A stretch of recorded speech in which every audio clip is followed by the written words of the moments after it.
something that I really appreciated, number one, found as a great benefit, number two, and have since referred a number of people to Rich, and they universally proclaim the good work that he has done for them. But he's a longtime master career coach, as well as president of his own firm called Career Search.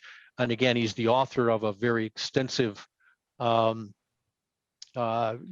development type, again, program. One of the things that he did back in the day, and this is 11 years ago, is he put you through this awful video training thing that I hated, because none of us were used to talking on camera at the time. And now we do it every day, many of us multiple times a day. It was great training. But excited to hear what Rich has to say. And by the way, this is his second presentation to the FANG group this year. And I don't know, in my 10 years of involvement, whether we've ever had somebody that's presented to our group twice. That's how well he did the first time. So with that, I will turn it over to Rich. Oh, one other thing. He does want to make sure that you all understand that he is open to be interrupted and argued with if you want to. That's the way everybody learns. So Rich, take it away. Hey, thank you, Pete. I appreciate the compliments and the trip through memory lane. I didn't even realize it's been that long ago. It has, yeah. How time flies when you're having fun. That's right. Or as one frog said to the other frog, time sure is fun when you're having flies. Okay. But just a quickie here. I've been in the career search business for now, well, we'll just say better than 30 years. Multiple firms before I started my own. And I knew from the very beginning that I loved it so much that it wasn't like work. And, you know, that's what I hope for every single one of my clients, is they can find something that they love to do so much they can't hardly believe they get paid for it. But at the same time, you know, it takes a lot of courage. It takes a lot of fortitude. It's a tough thing to do when you are finding yourself in need of a new position and not gainfully employed. It can mess with your head. It can mess with your confidence. It can, you know, be something like feeling like you're in a bit of a vacuum, and it's hard to explain to other people how you feel. But I've had thousands of clients, everything from entry level to high level CEO, CFO, CIO, CTO, and the joke is CIEIO. So, you know, I've enjoyed so much, you know, having those kind of clients, because they have great stories. They teach me things that I don't know, and, you know, give me the ability to be able to come on here for FENG and, you know, be able to help maybe in some way for someone that is going to be in a career search or in a career search presently. So I'll just kick things off by saying I sent out a search discussion sheet, and pretty much I put on there, it's the interview is where the rubber meets the road.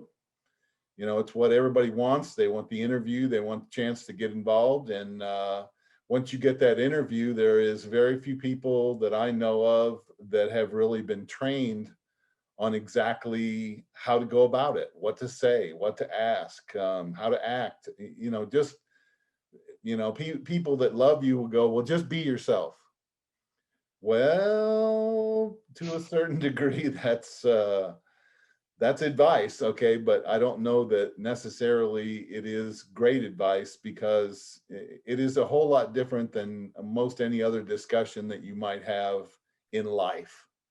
It can make you feel like you are trying to be part of something that, you know, may not be possible for you to be part of, and that's not a good feeling. It's an anxious feeling, if you will, going into an interview. But unfortunately, in this country, very, very few universities have much to teach with respect to the career search itself. And the ones that do are pretty much using things that are like 20 years, ago type of strategies, tactics, et cetera, et cetera. So what I thought I'd do today is just go through, we had a discussion, I think it was October, wasn't it, Pete? I think so. Yeah, October. And it was excellent. And I cannot tell you how much I appreciate being honored to return and do another talk here with respect to this group. Who knows what lurks. Maybe I'll be able to have a conversation here with Matt Budd and see if that's something that can be, spread across the nation. Who knows? But I have sent out a list of questions. Has everybody got those questions in front of them? For the most part, I don't have those. I didn't get those. Oops. They were emailed today, but I'm trying to think what time it was. Just before 3 o'clock today. So if you hadn't looked at your email at that time. Oh, it went into my, went into my spam. Okay, well, look at there. See, I got it. look at technology today. Oh my gosh, I love it. I am trying to find it because I don't see that I got it. Well, it's sitting on my screen right now, so that's all. That's really all you need. Everybody got that? Yep, can see it. Yep, I can see it on the screen too. So, Dave, can you send it back out? Oh, you said you didn't get it either. No, actually, I got it. I have Gmail and it goes to my promotions. I just forwarded it to you, Kim. Thanks. Yeah, so Doc. You all get 3 or 4 now. Okay, Mhm. that's good. There it is. at any All rate, right. starting Thank with you. starting with A, you got to understand what the heck you're looking for.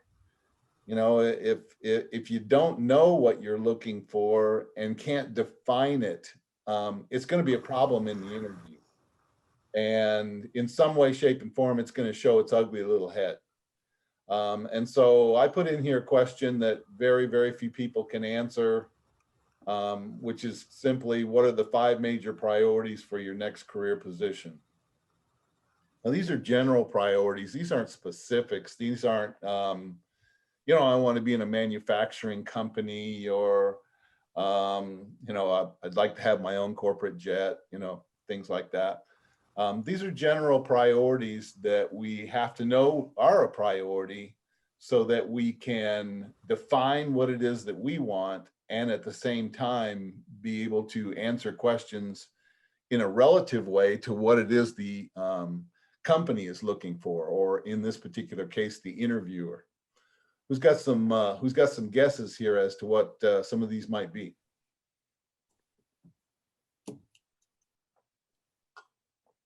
Crickets.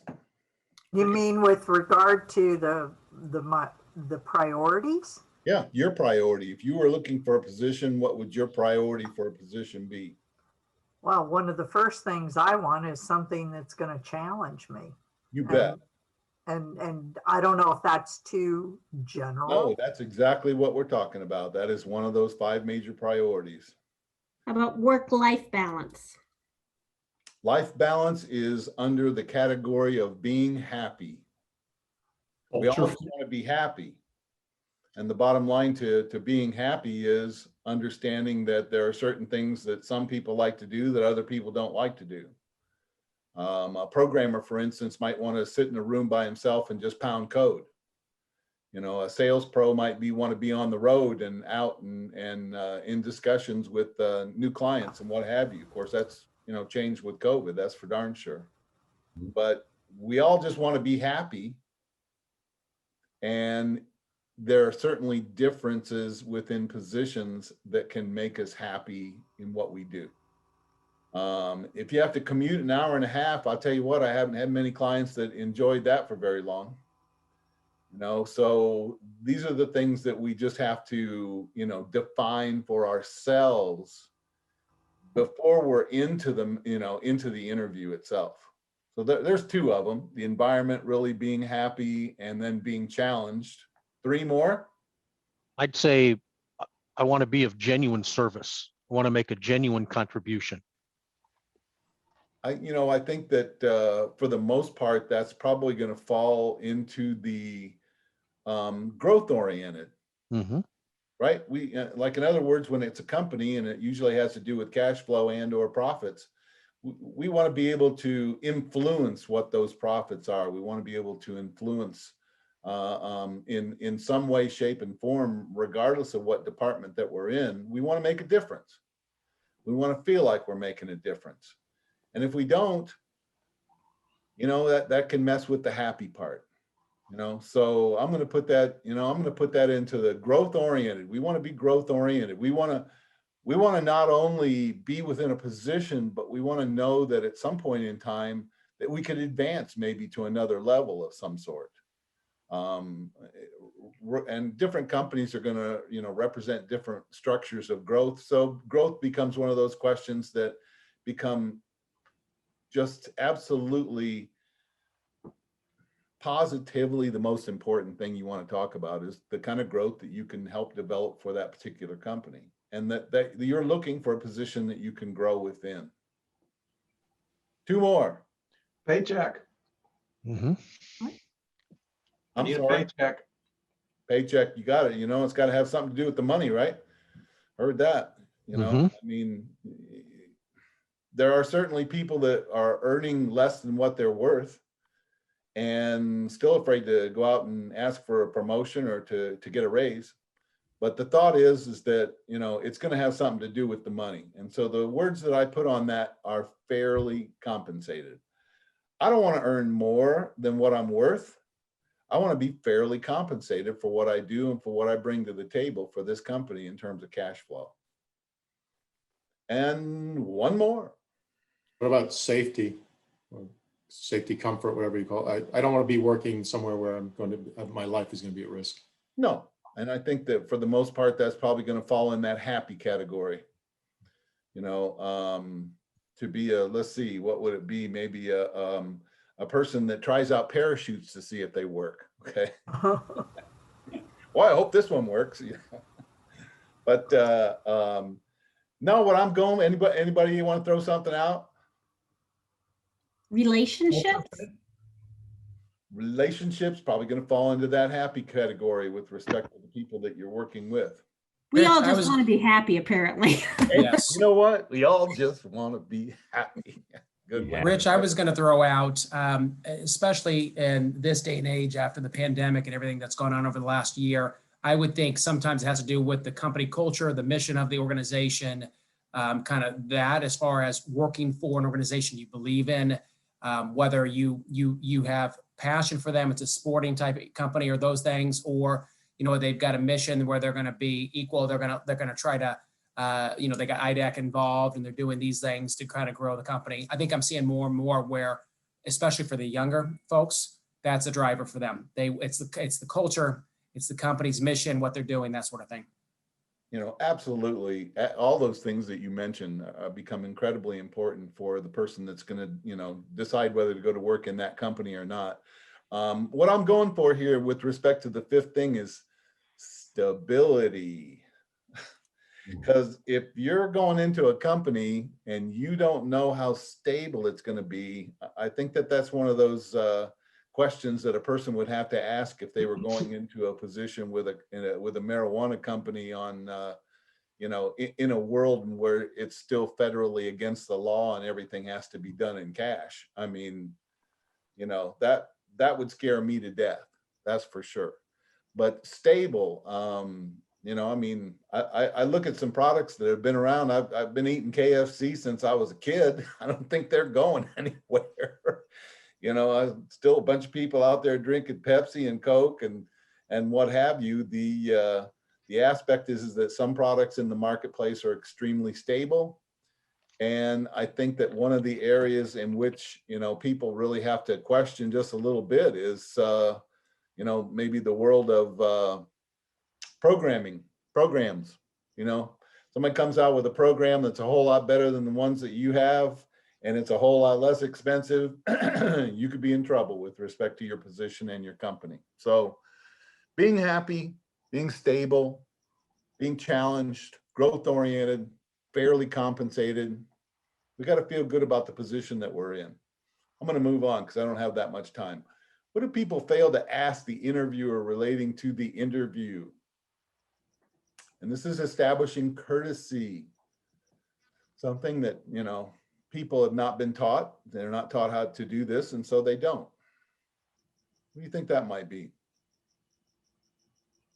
Well, one of the things I do at the end of an interview is to get a timeline or expectation of what next steps are so that you don't, you know, jump the gun too soon on when you can follow up on something. And I'm going to hit that one before we get done, I hope, called close the loop. But that's not the one I'm aiming at here. This one's so simple. How they're doing today, maybe?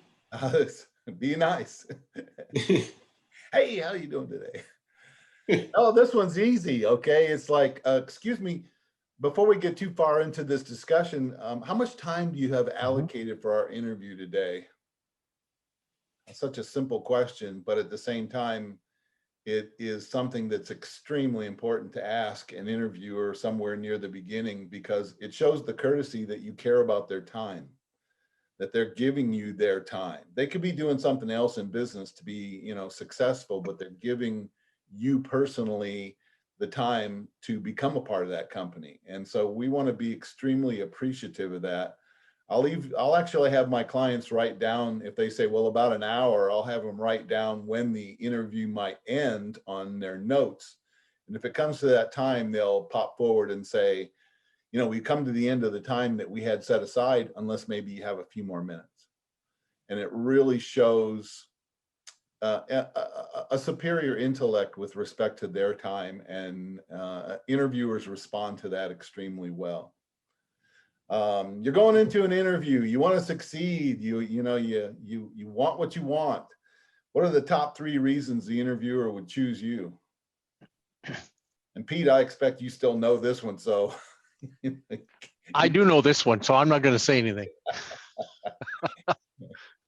I like to stump the panel, you know, that's the fun in my life.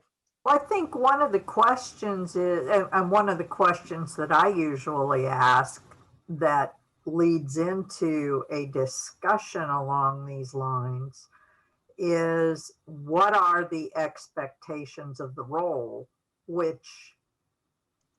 and what will be evaluated as successful in the role, that then leads to discussion about what the hiring manager is looking for. Well, absolutely. We have to know what it is that we're going to sell. But this is the question, why would they choose you? So asking a question like that is not really going to fall into that category. Okay, so this is, you might ask that question, and then that's the discussion of that of whatever they say then is going to be the response to why they would choose you. Hey, I'm gonna give you that one. That it is basically as simple as they believe you can get the job done. Okay. That's one of them. They believe you can get the job done. We got 2 more. Relieve a pain point. Which is basically the definition of business is solving people problems, and a problem is a pain point and getting rid of a pain point. But these are a little bit more specific, I guess. Because they like you? They like you. Who said that?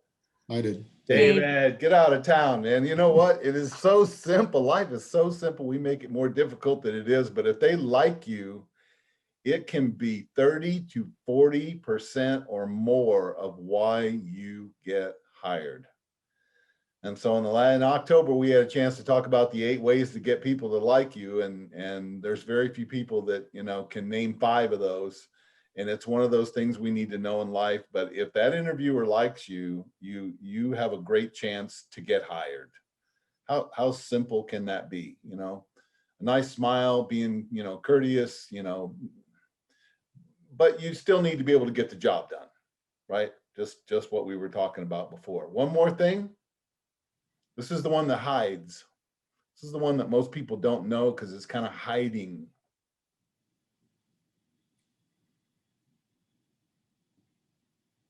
I'm going to throw it out there. It's trust.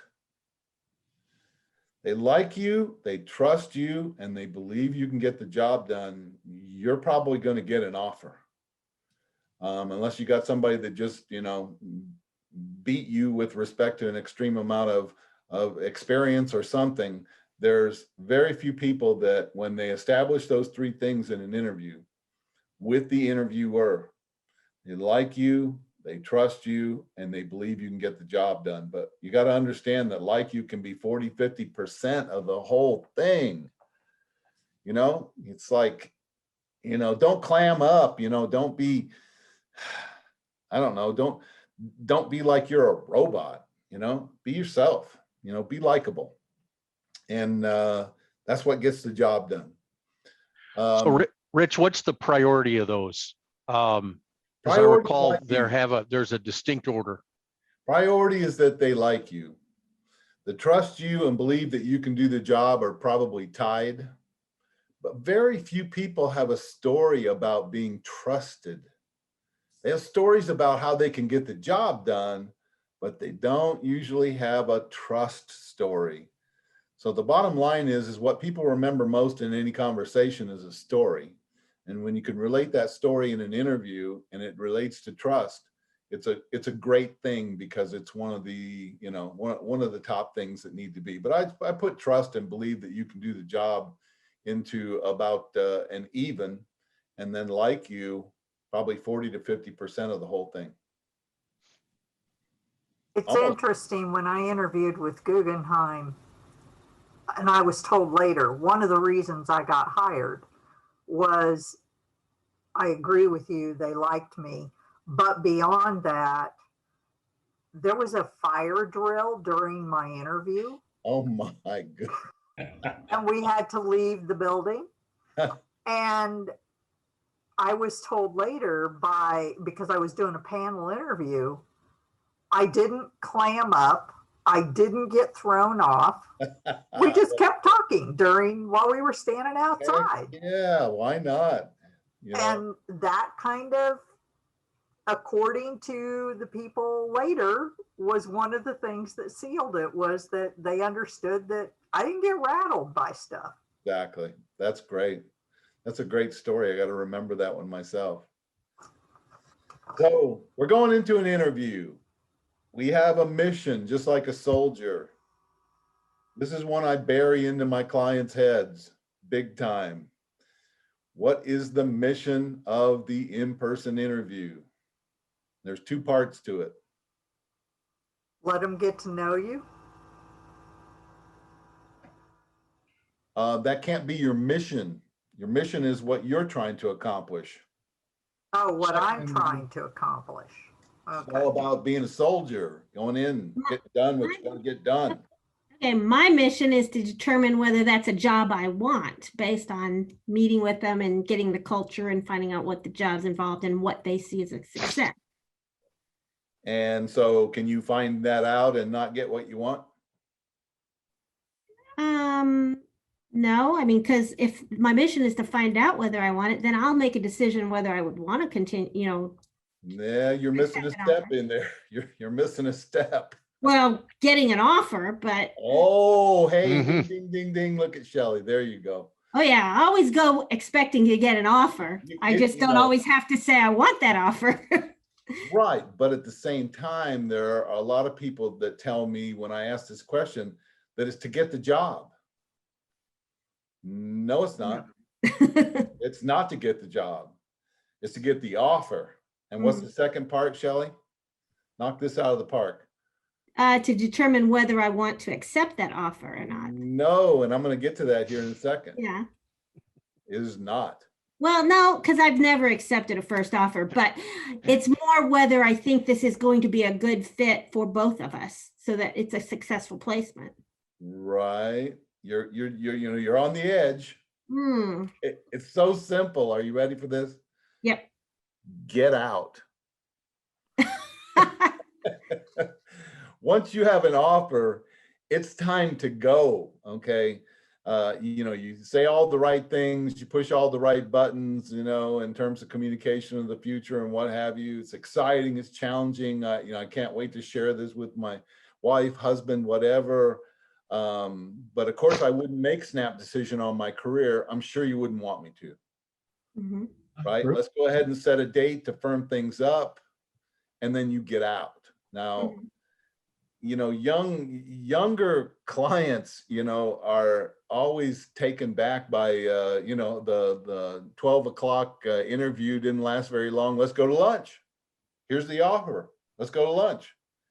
No, it's not time to go to lunch. Okay.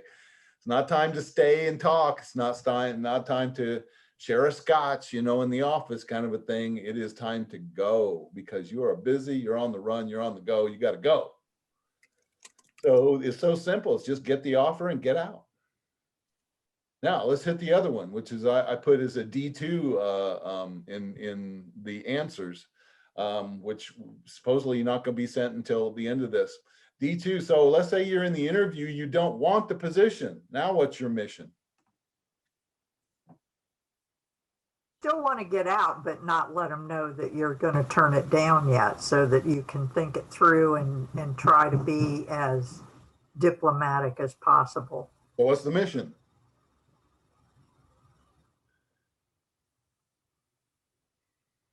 What's the mission? It's so simple. My clients don't have more than one mission. It's get the offer and get out. Yeah, you can still say no. You can still say no, but you got to negotiate. You don't get what you want. You don't get what you deserve. You get what you negotiate.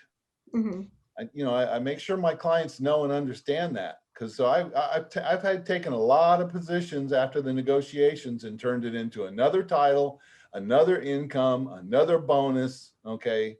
And we wouldn't have known until we got through the negotiations as to what we really have. So it's so simple. You don't have to think in an interview. You just get the offer and get out.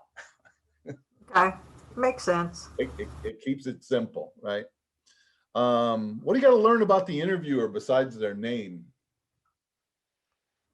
The last time you said it was their nickname. That's what you want to learn. Oh yeah, remember David remembers that. What my man. I like that. I do like that. That's not the answer, but if you know the nickname, as I said, in the first meeting, you probably have a, I don't know, 2 to 3 times chance to get an offer than what you had before if you're using their nickname. That's a good one. I like that. But other than their name, their role in the hiring process, ooh, such as, come on, give it to me. that they're not the hiring manager, Let's go the other way. that they are the hiring manager. Okay, so my question to them is going to be, would you mind sharing with me, are you going to be the one to make the final decision as to who to bring aboard? Mhm. I want to know if they're the decision maker, because if they're the decision maker, it's going to determine what my ending is going to be. Right. Right? Like in terms of a close. I don't have clients go and talk to decision makers that they don't close, period. This is sales. You're selling yourself.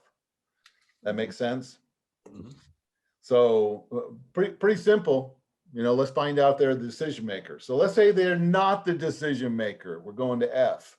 They're not the decision maker. What's the secondary mission of the interview? Find out who it is. Get to that person. Mhm. Yep. That's really kind of what it's about. But if it is the non-decision maker, I'm going to ask them for their recommendation. Would you be able to recommend me to so-and-so? And that's a pretty big step. And then the second part is, could you help me set up the interview with Bob, George, whomever the decision maker is? Do you think that you could help me do that? I'm going to try to shake hands with them before I leave, if at all possible. Man, am I coming up on my ending already? Wow. No, you have time. Okay.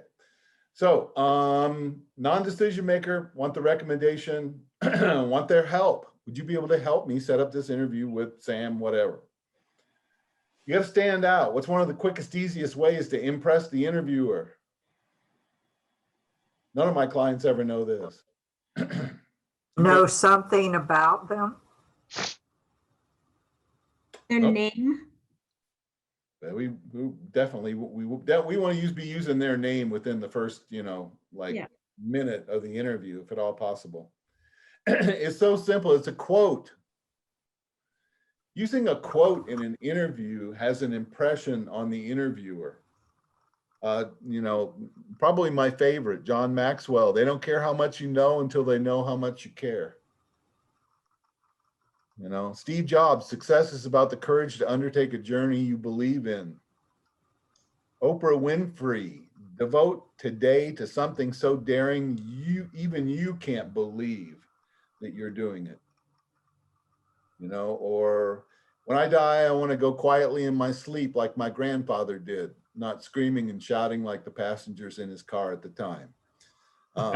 But being able to know who quoted it is a strong thing with respect to what they believe is an intellectual thing to do. And if you can make it applicable to the interview itself, it's fantastic. In the interview, 99% of interviewees fail to do what near the end? Thank people. Thank people, not usually. They, thanks for your time. That's I it. guess I would say be sincere, thanking them and asking them what's next. Back to Shelley's comments. Or Okay. how do I get the offer? Oh, now we're getting somewhere. So you're going to close, Shelley. Oh, why not? Why not? If you're in front of a decision maker and you don't close, okay, you wouldn't want to come back to me as your coach because I'm going to chew you out. The bottom line is, if it's a close, it's as simple as, I think this position fits me extremely well because of A, B, and C. The higher the level, the more there is in A, B, and C, like a couple of sentences per. If it's a lower end position, it's exciting, it's challenging, and I think it fits me in many ways. How can I go about getting an offer for this position today? Be bold. Use the word today. My younger clients are afraid of it, but it makes all the difference in the world that they want somebody bold in a position that's going to make a difference. And the bottom line is that, a trial close starting it out is not a bad thing. You think I would be a good fit for this position? Yes, I think you'd be an excellent fit. Then close it, go for it, close the deal. If Pete didn't know how to close, he wouldn't be sitting in that seat right now. I can tell you that, right? That's a fact. Hey, Being a Rich, step ahead of the interviewer. I'm getting close. Okay, so Rich, I had a question on that. what does Sorry. close the loop mean towards the end of the interview? What's that mean?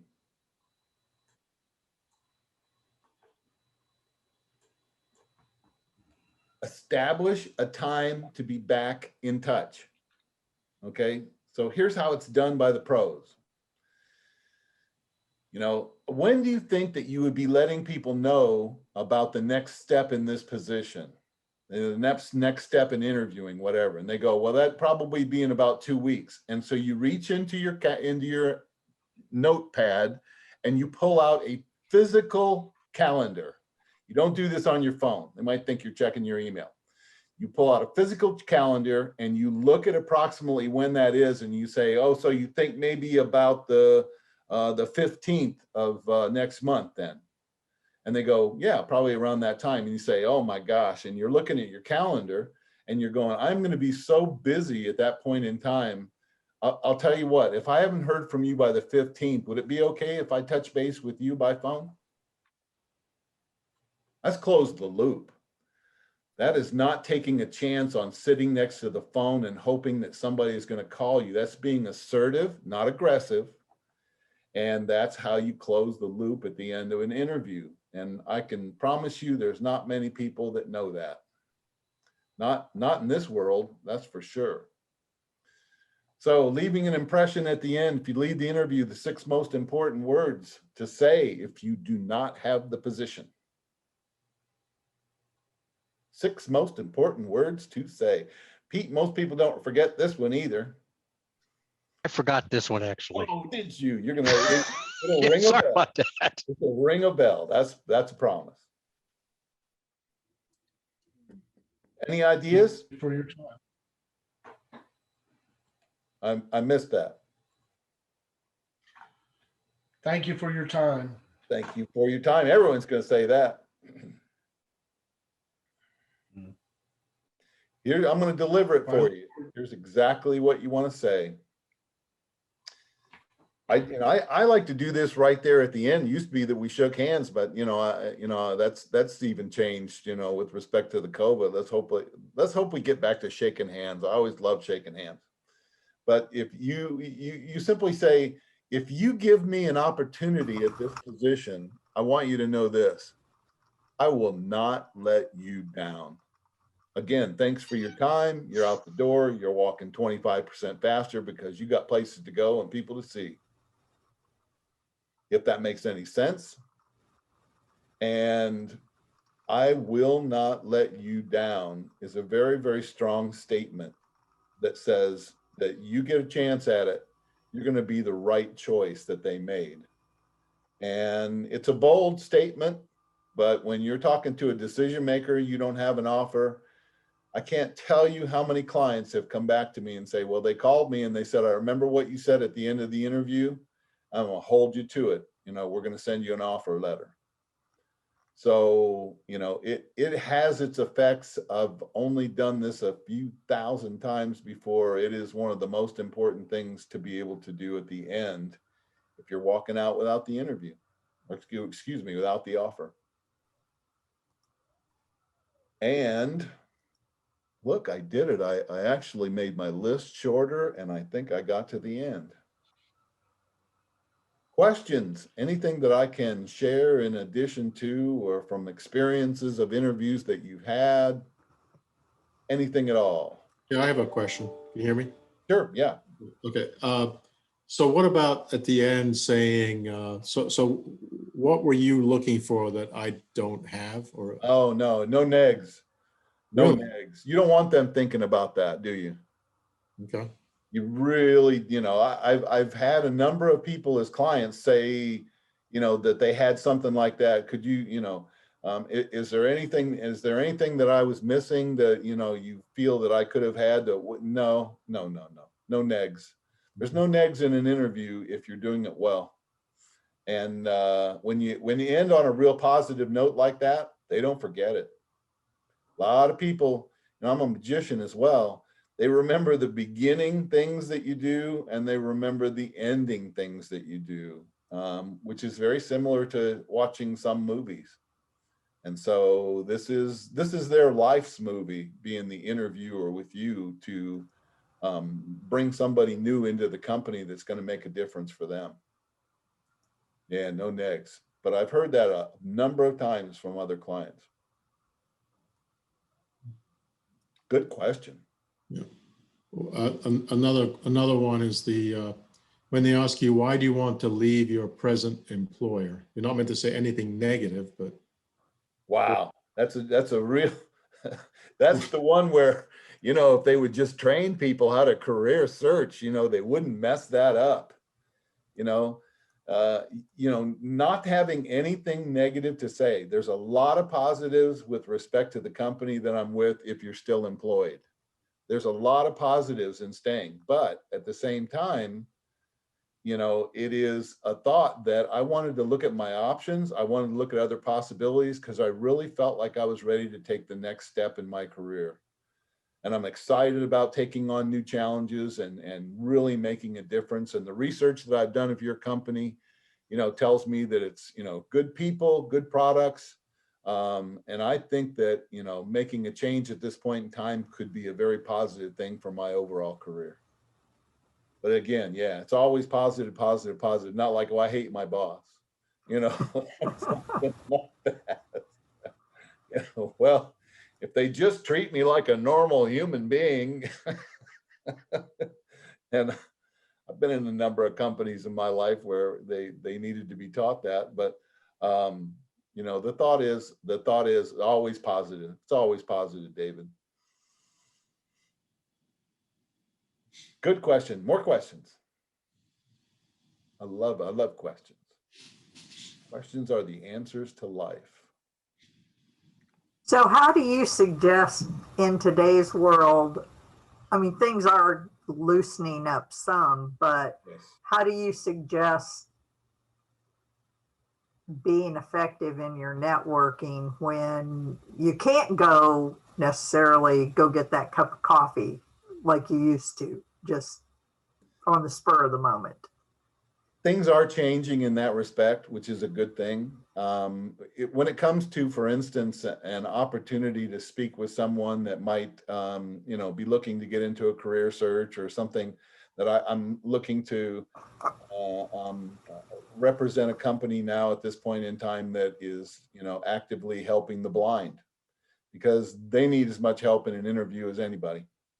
And so I would always look at a situation in which maybe like I could go to an Applebee's.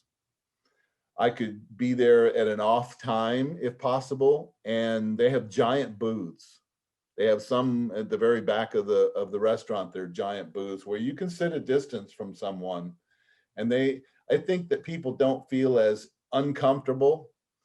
But one of the things that I'm telling my clients at this point in time, you got to get vaccinated and you got to have that card with you. You kind of got to assure somebody, hey, I've made it through this amount of time. I certainly have not caught it. I've gotten my vaccination. And, if it would be at all possible to get together for a cup of coffee, I'd love to meet you in person. Is that always possible? No. Thank goodness for Zoom. Thank goodness for Skype. Thank goodness for opportunities.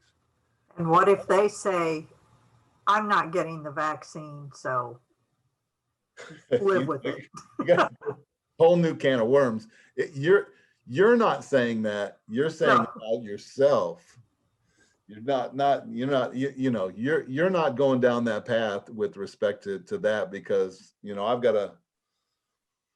I got a friend of mine that's not sure that they're not putting something in there where they can track where you're at or something like that. I mean, it's, there's some wild and crazy reasons not to get the vaccine, but really the number one is fear. I just say I have mine. That's all. Just, I'm just saying if they come back with that type of response. Here again, I would jump to Zoom. I would jump to Zoom and say, hey, let's just have a discussion between you and me, and, let's Zoom it and, get to know each other a little bit better. And, let's see where it goes. Yeah. Okay. Kind of open to the possibilities of. When people are Zooming, this is another thought, and it's one of the things that I teach. Okay. I'm looking at you, for instance, Kim, and I see that you have turned on your green screen. Yep. It's kind of weird on the green screen world. Okay. And so the thoughts are to find a lighting situation to where you can be you naturally. Okay. Look great on camera. I don't know how I look, but I got a lampshade off over here, try to put more light on my face. And, but the thoughts are, as I say, hey, try to stay away from the green screen and practice, what you look like with somebody else, okay, as you are having a conversation. And, since it has a lot to do with like you, one of the things that's harder to do on Zoom, I find it myself, is smile, continue to smile, show those beautiful teeth that you have. It's a great thing because it brings a more personal approach, to everyone that is watching you, in that type of situation. But when you're in a one-on-one, it is possible to get somebody to do that. But what you have to do is you got to ask. I read somewhere, ask and you will receive. Always did believe that. So, but it is a lot tougher, but fortunately, I think we see an end. I don't know. I see a tunnel somehow, the NFL, my gosh, they seem to know the future. Oh, we're going to have our stands, packed this year. I'm going, oh, are you? Are you really? Too many resurgence here and there and what have you. But, you know, the thought is we got to deal with what we do have and make the most of it. You know? Rich, is there, I mean, I know a number of individuals who have had a lot of Zoom interviews and cannot seem to seal the deal or even get, you know, close on there. Right. Are there, I mean, are you seeing that more people are really bad at Zoom interviewing or? The truth of the matter is that in the amount of time that I've been in this business with some of the smartest people I've ever met, people are terrible at it. I mean, they're not even good. They think that, you know, I've had people, so many people, oh, I do a good job of interviewing. Oh, okay. Well, let's put a camera up here and, you know, put a virtual interviewer in the position, which I have one on YouTube as a virtual interviewer asking tough questions. Mm-hmm. It's just me, right? And actually wearing a tie, which is amazing. And I can tell you this, 50% of the clients that I've had, okay, when we're videotaping, I say, well, do you want to watch it now? And they go, no way, don't you dare turn that thing on and show me what I look like and sound like, because it's really amazing that people don't practice their questions. They don't practice their answers. They don't practice. You know, how would you be doing, how would you be a sports anything without practice? And yet somehow we believe that we just go in and be ourselves and, you know, no, it's not. It's a very well planned out, very well thought out discussion in which you're planning your questions, you're planning your answers, you're practicing what you're going to say. And that seems artificial to some people. You know, that just doesn't seem like something that you should have to do to get a position.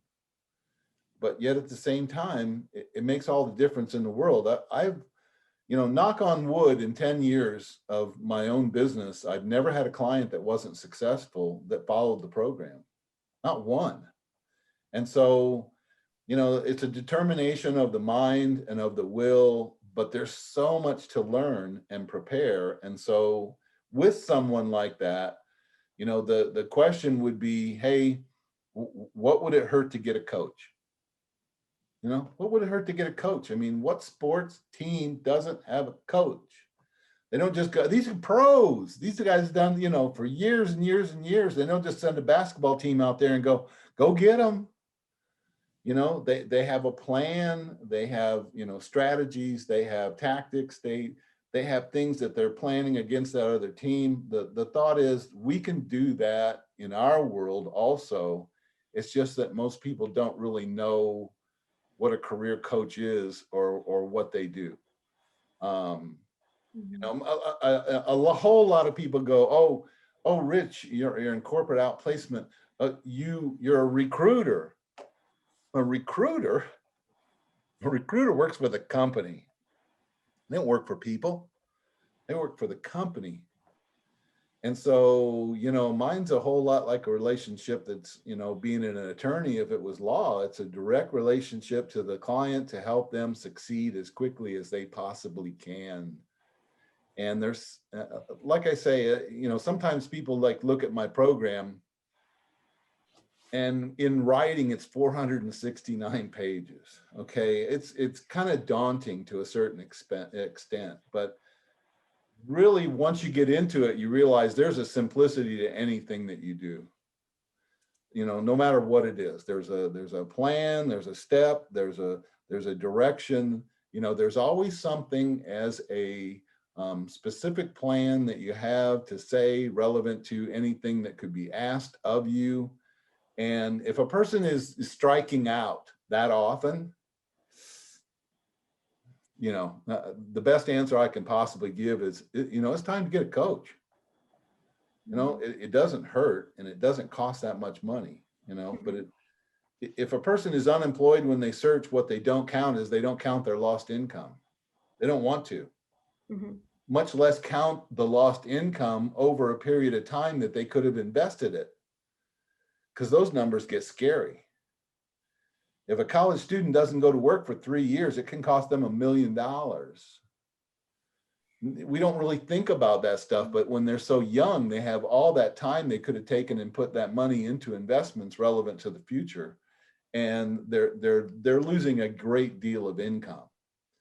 But at the same time, I've, talked to so many people, and, it's like, well, why didn't they become a client? I go, sometimes people want to talk about it, but they don't really want to go back to work. Okay.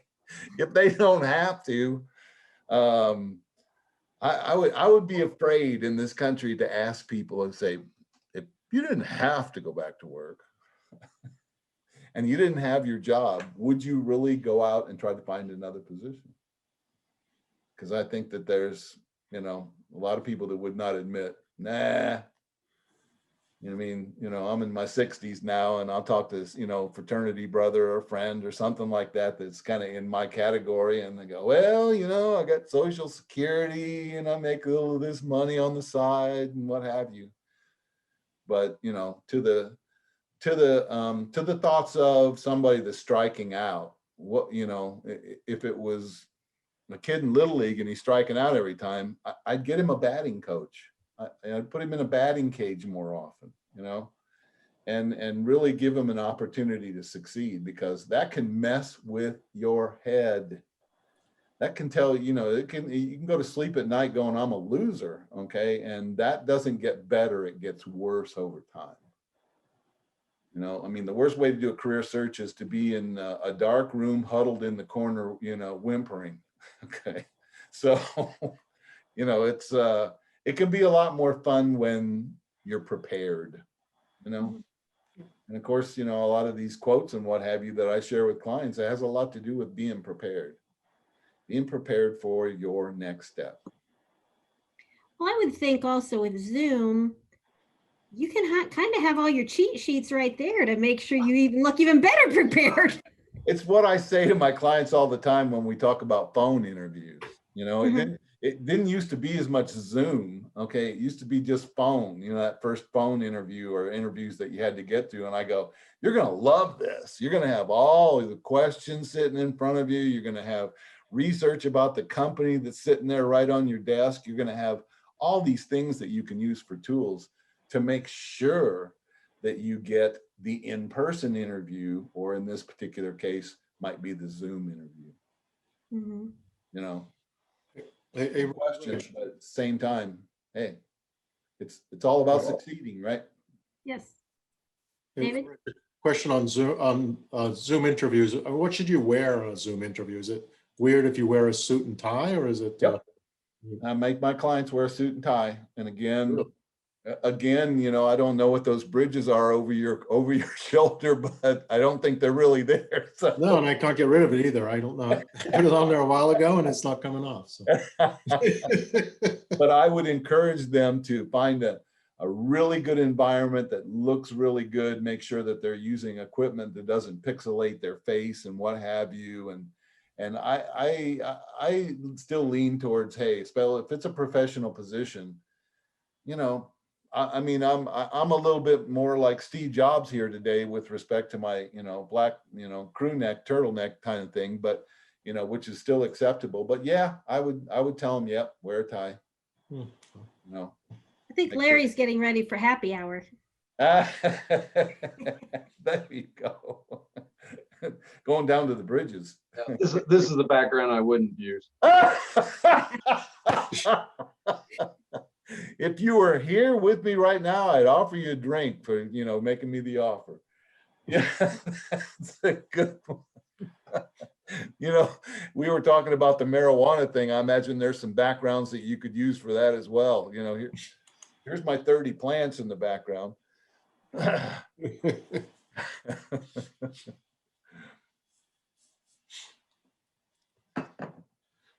Any other questions? Another question. Here's some answers. Should you use your values when you're talking to some? So they say, well, why do you want to work at our company? Should you say, because it agrees with my values, and because I believe in the environment, or whatever else something. I guess it depends upon what kind of company that is. I mean, if it's an environmental company, obviously some of those things can be applicable, but you know, what I teach my clients to say that we do some research about the company. I say, you know, from all the discussions that I've had and all the research I've done, it seems like people are pretty happy to work here. And I think that the products and services are going to be around a long time. And I know that's a good, stable environment. You know, you were sharing with me some of the challenges, and I really think those fit me extremely well. And I know there's growth orientation here with respect to moving up in the company. And those are some of the things that are just the most important to me in terms of making a decision, you know, with the right company. See how I just went right back to A? I just took A and turned it into an answer, because those are the things that everybody wants. And when you say that a company has that, you're giving them a compliment that lifts them up and makes them feel good about what it is that they do every day when they get up in the morning and go to work. I heard once that you should wear the company colors. Ha! So if you're going for Pepsi, don't wear Coke colors. Well, you know what? I can't argue at that point at this, you know, at this moment, but I would just say, look as professionally as you can. You know, that's the bottom line. You look professional, you're probably going to be professional. You know, it's not usually a mistake when somebody is dressed well. I just recently did a Higher View interview. Higher View, HIREVUE. It's totally automated. No one on the other end. Essentially, you're given. It's a tablet. It's a phone. It's so I bought some equipment to make sure I was prepared. But they don't allow backgrounds. But even there, just recording responses, I had a suit on, suit and tie. Right. And yeah, I think it makes a difference. You know, is it a have to? You know, I'm never going to say that to someone. You know, everyone has to decide for themselves what it is that they want to do. But I don't think it's that much tougher. And shoot, if it's Zoom, you know, you could still be wearing your shorts. I think the other thing on values is really understanding the company, where they came from, what their core values are. If they were acquired, what are the values of the company that acquired them, and then pick out those common values. Leave the other ones aside, but try to find those common values that you can point out. It's always great pointing out their own mission statement or set of values. Exactly, Bob. You know, the sad thing that I have to tell you is that of researching clients for years and years and years and years and years, 92% of people who searched from this point in time in the past, now Google's changed some of that, did no research whatsoever about the company they were going into. You know, they would go, so do you know what? So what do you think about what we do in our business? And they would go, well, you know, I think you guys are pretty good at it. You know, I mean, come on. Doing research about the company you're going into makes all the difference. And I always have them look at a mission statement, but I always like to throw one out. I've never had a CEO ever be able to tell me as a client what the definition of a mission statement was. Before I go into an interview, I do a dossier on each, because that's what I do. I research corporations, and I've gone in with my own scoring model and with their financials and told them where they are. Right. And other times, just by digging in through the SEC or secretaries of state or periodicals, I usually will get a response, wow, I think you know more about the company than I do. And that can be, yeah, Bob, I'm gonna throw this out, okay? One of the dangers of something like that is something I learned at a very young age, okay? I went into an interview and I was all about, hey, we're gonna switch this over in terms of the software, the computers that you're using, et cetera, if I get involved in this. And the guy that I got turned down, and I found out later on from somebody in that company that he thought I was going to take his position. So Yep. you can know too much. Okay. So you got to kind of, temper that just a little bit with respect to, the things that you bring to the table. And, hey, I saw this, but I didn't know that much about it. Tell me a little bit more about, always asking a question instead of making a statement is going to protect you. The one who's asking the questions is in control. No. Yep. But, doing that kind of research, man, shoot, that'd be less than 1/10 of 1% of my clients. That's for sure. Do that much research.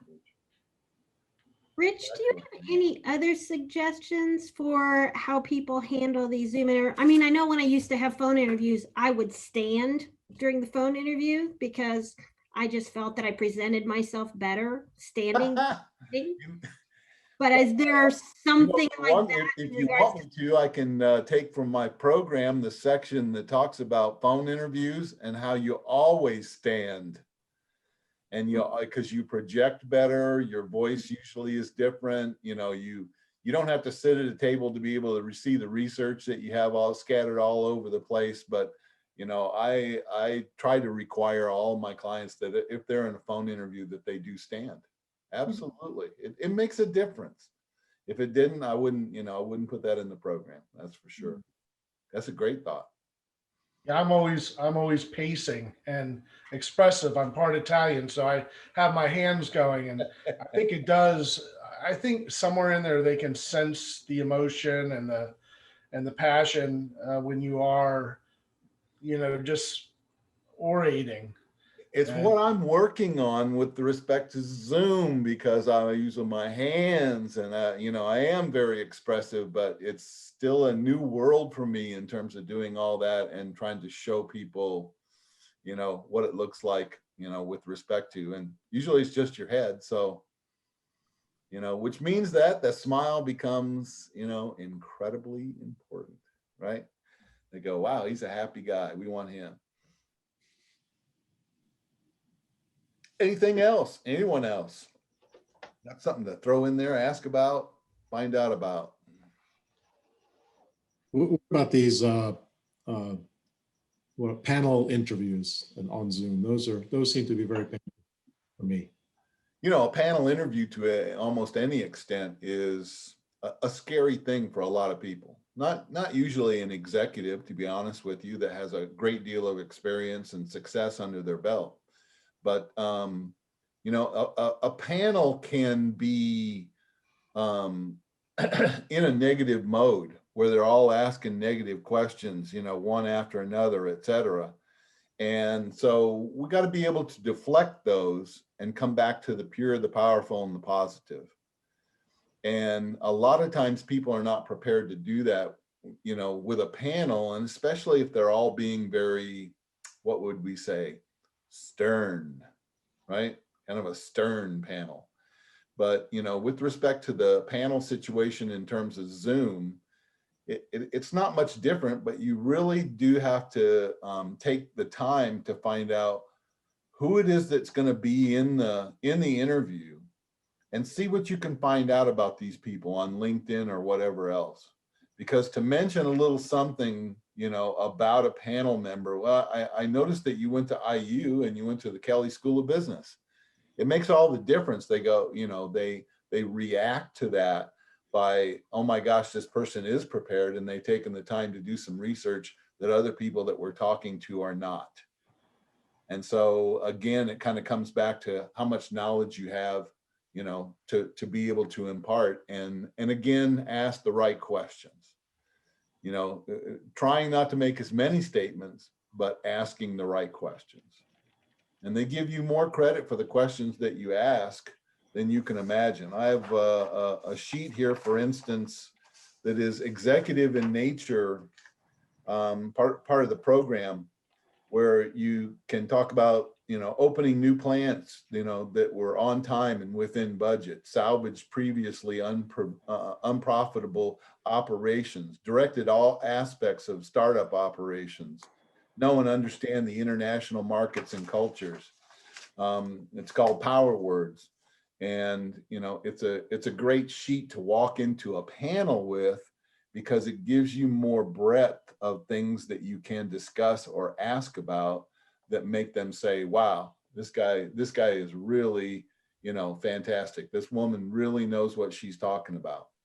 And again, those come with, I can get the job done, right? Or putting trust into the conversation with respect to, you know, a panel. But, you know, I've had people freak out in front of a panel before, you know, they go, oh, I never want to do that again. I go, come on, it could be the best position in the whole wide world. You just had to make it through. That's all. You know, just another challenge in life, right? Got to meet them head on. Well, Rich, thank you so much. This has been a wonderful presentation. I'm so glad that you were able to come back and do this. I've learned a whole lot more, so I really Well, appreciate it. take that as a severe compliment. I really appreciate that. I appreciate it. It's been an honor to come back. You know, I got a new name today that I'll be, you know, discussing and seeing what the possibilities are, which is Matt Budd, because there's, you know, more than one chapter. Right. And certainly this is something that I enjoy doing, and spreading the knowledge and, you know, meeting new people. So, you know, I thank you, and I thank you, the entire FENG group, you know, with respect to the opportunity to be a part of this. That's for sure. Thank you, Shelley. We appreciate the compliment. Yep. Well, That's right. it's well deserved. You've been fantastic for the group. So thank you very much. Okay, well, you are quite welcome.